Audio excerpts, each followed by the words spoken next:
Hello student, तो मेरा नाम राजेश कुमार महावर है और आज हम बात कर रहे हैं इंग्लिश स्पीकिंग यानी कि इंग्लिश राइटिंग के ऊपर भी हम बात करेंगे। ठीक है, तो देखो वन बाय वन समझते हैं हम कि इंग्लिश है क्या।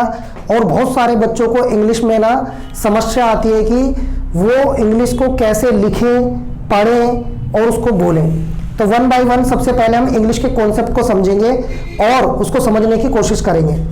तो देखो सबसे पहले ना इंग्लिश है क्या। इंग्लिश एक क्या है, लैंग्वेज है। क्या है? इंग्लिश क्या है? एक लैंग्वेज है। लैंग्वेज मतलब भाषा है। अब ये जो भाषा है इसको हम कैसे सीख सकते हैं? ठीक है, तो पहले तो इसको समझना पड़ेगा कि जो इंग्लिश लैंग्वेज है, ये जो भाषा है, ये कितने टाइप्स की होती है। ठीक है, तो हम इसको ऐसे समझ लेते हैं कि इंग्लिश जो है जैसे कि एक स्पीकिंग होती है और दूसरी क्या होती है, राइटिंग होती है, स्किल। यानी कि हमारी जो पूरी लाइफ है, हमारी पूरी लाइफ में हमें ज़्यादातर क्या है, इंग्लिश में क्या चीज़ की जरूरत पड़ती है, राइटिंग स्किल का जरूरत पड़ती है। और राइटिंग हमें आना बहुत ज़रूरी है। ठीक है, तो वन बाय वन हम समझेंगे कि भाई राइटिंग स्किल क्यों जरूरी है और स्पीकिंग हमारे लिए क्यों जरूरी है। ठीक है, तो देखो सबसे पहले जो राइटिंग स्किल है, ये क्या होता है? राइटिंग स्किल मतलब लिखना।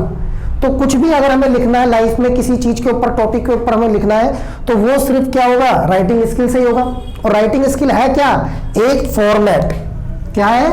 एक फॉर्मेट है और उस फॉर्मेट के अकॉर्डिंग ही हम कोई भी चीज क्या कर सकते हैं, लिख सकते हैं।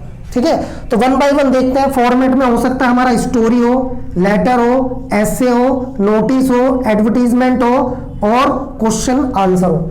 तो ज्यादातर क्या होता है कि बच्चे 6 से लेकर 7th 8th 9th 10th 11th 12th और कॉलेज, इवन कोई भी अगर व्यक्ति को हम लिखना बहुत इंपॉर्टेंट है, क्योंकि एग्जामिनर जो होता है, जो भी है, वो किस चीज से हमारे को बिहाफ से चेक करता है कि भाई हमें लिखना आता है या नहीं।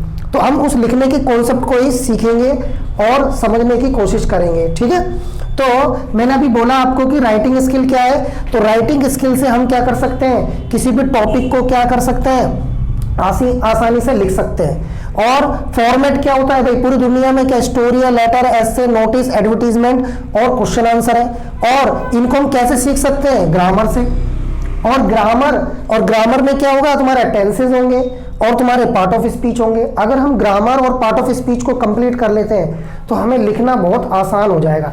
और हम वन बाय वन आपको क्या है, इस क्लास में आप जुड़े रहोगे तो इवन आप वन मंथ से लेकर 2 मंथ के अंदर आसानी से इंग्लिश को लिखना सीख जाओगे। इवन हो सकता है कि आप 15 दिन के अंदर भी इंग्लिश को लिखना सीख जाओ।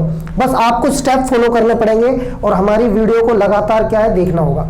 ठीक है, तो देखते हैं। और स्पीकिंग क्या होती है? स्पीकिंग हमेशा यानी कि बोलना हमें कब आएगा, जब हमारी सोसाइटी, फैमिली और फ्रेंड्स और लिसनिंग और उसको बार बार हम क्या करेंगे, रिपीट करेंगे, तभी हम क्या है, बोलना सीख सकते हैं।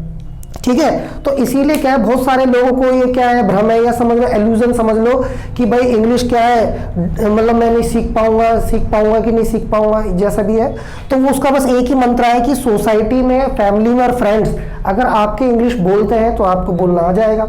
और अगर कोई भी चीज़ है क्या, यानी कि लिसनिंग यानी कि सुनना, और उस चीज को बार बार क्या करना, रिपीट करना, तो आपको क्या है, उस रिपीट करने से क्या होगा, बार बार आपको क्या होगा, आपको वो वर्ड्स पता लग जाएंगे और आपको धीरे धीरे इंग्लिश आ जाएगी। ठीक है, तो इसी चीज को समझना है। और स्पीकिंग का जो सबसे इंपॉर्टेंट जो रोल होता है वो हमारा होता है फियर। फियर मीन्स हमारा डर। ठीक है, अब हमें क्या होता है, थोड़ा बहुत डर होता है कि भाई मैं सही बोल पा रहा हूँ, नहीं बोल पा रहा हूँ। तो सबसे पहले क्या है, वो सही या गलत हो तो बात तय करेगा, पर हमें स्टार्ट करना है सबसे पहले अगर हमें इंग्लिश बोलनी है तो वन बाय वन हम क्या है, स्टेप बाय स्टेप क्या करेंगे, पहले सबसे पहले हम इस चीज को फॉलो करेंगे कि राइटिंग स्किल को कि लिखना कैसे है, तो आप समझ गए होंगे। और हम इसके साथ साथ जो है सारी चीजों को कंप्लीट करेंगे। चलो लेट्स सी, देखते हैं कि इंग्लिश सीखने के लिए हमें कौन कौन से स्टेप फॉलो करना पड़ेगा। So let's see, okay.